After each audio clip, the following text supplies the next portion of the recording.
And one of them's from Canada, and one of them is a snowbird. But they both happen to snowbird in the same place here in Florida, in Leesburg. So it's just just happens to be.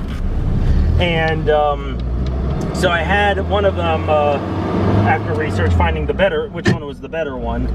I had him completely redo the car, so we stripped everything down to the chassis, and the actual hull of the boat we sealed with truck bed liner, and then repainted the whole inside the matching green. So this is all original still. All the exterior paint is original, and then we completely rebuilt the engine.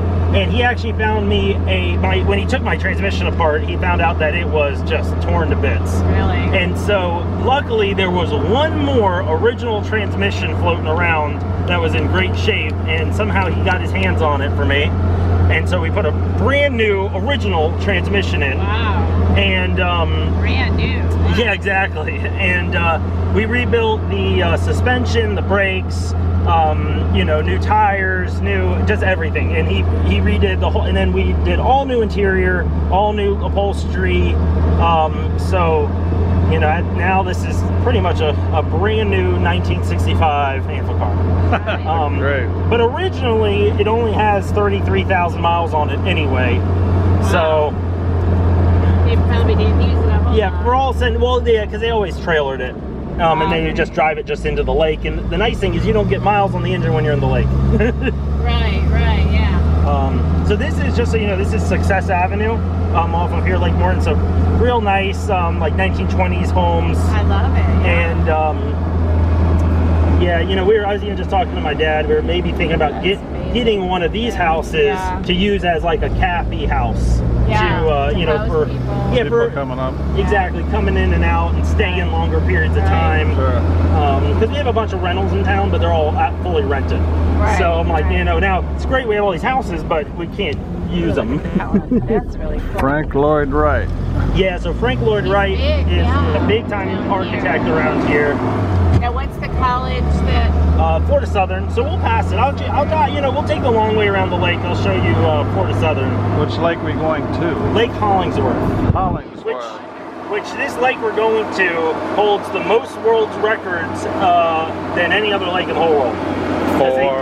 Everybody goes on there. Yeah, for skiing, wakeboarding, boat racing. Still riding? Come on. All kinds of stuff. So it's a very well-used lake, and it's kind of one of you know, these. So the lake that the Tudor House is on is Lake Mirror. That's like the premier downtown lake. Then you have Lake Morton, which is the second downtown lake, and then you have Hollingsworth, which is like the Lakeland lake. So that's this one right here. Is this bigger than the other ones? I'm glad to be seeing a little bit of the town. Yeah, well, maybe on the way back I'll give you another little tour of the downtown and everything. Get you guys familiar. Lake Hollingsworth. Alright, so all these houses are on the lake? Yeah, so these there's a few, like 5 or 6 of them here that actually are on the lake, which are nice. Yeah. They usually go for quite a good sum of money. Yeah. But all the rest of the houses on the lake are beautiful, but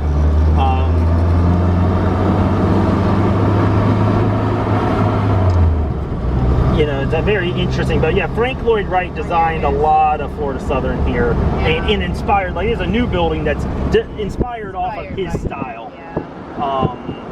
But it's actually, you know, you guys would love it. Beautiful walk in there, incredible rose garden. Oh, nice. And beautiful, just several gardens, and unique architecture around all of it. Did he live down here?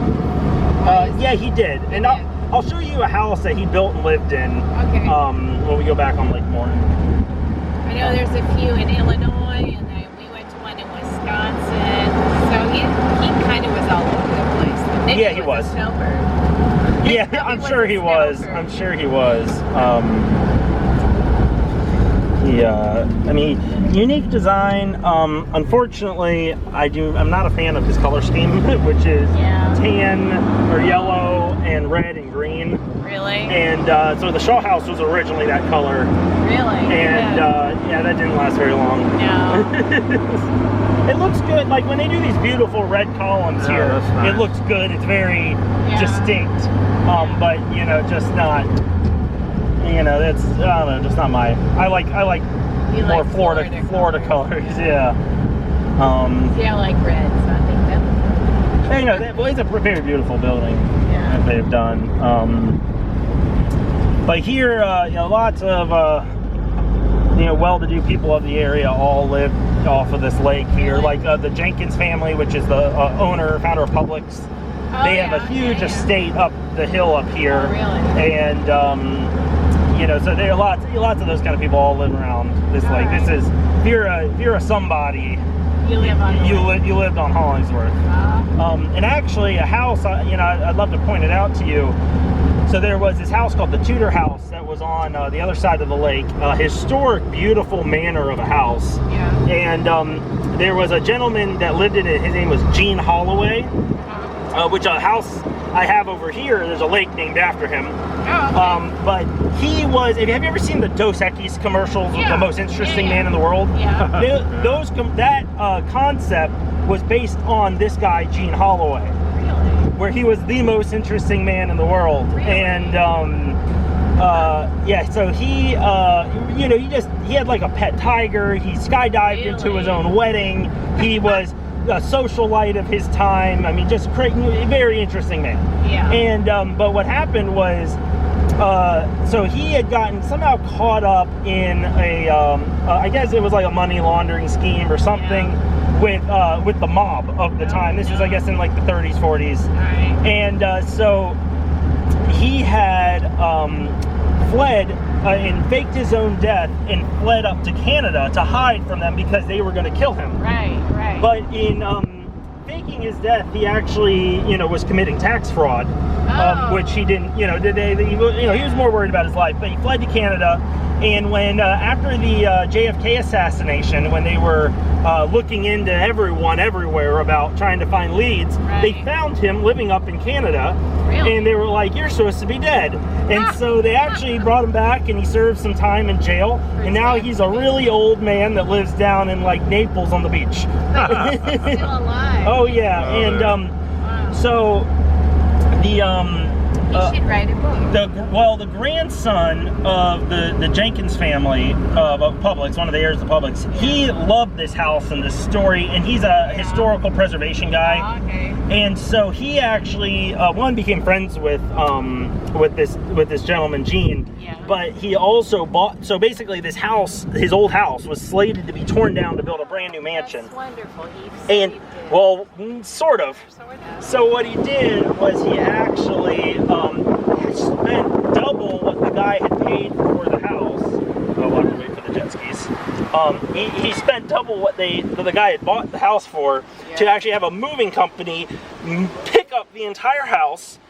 It was just quite a challenge. Wow. And then bring it up one of these big hills and then put it on one of his lots on Florida Avenue. And he turned it into a really nice restaurant, bar, mixed space. But you can go there.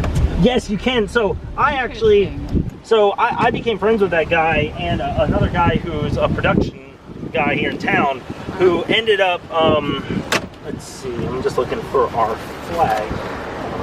I'm looking for those too. No, I must put it in the front. Here. Oh no, that's it. So I was on the production team that filmed and did all the drone work for this big move of this house. Wow. And so it was a really weird thing riding in a historical home, going down Florida Avenue in the middle of the day and holding up traffic. That's funny. And let's see, there'll be a few minutes. We're all locked up. We got our flag in and our light.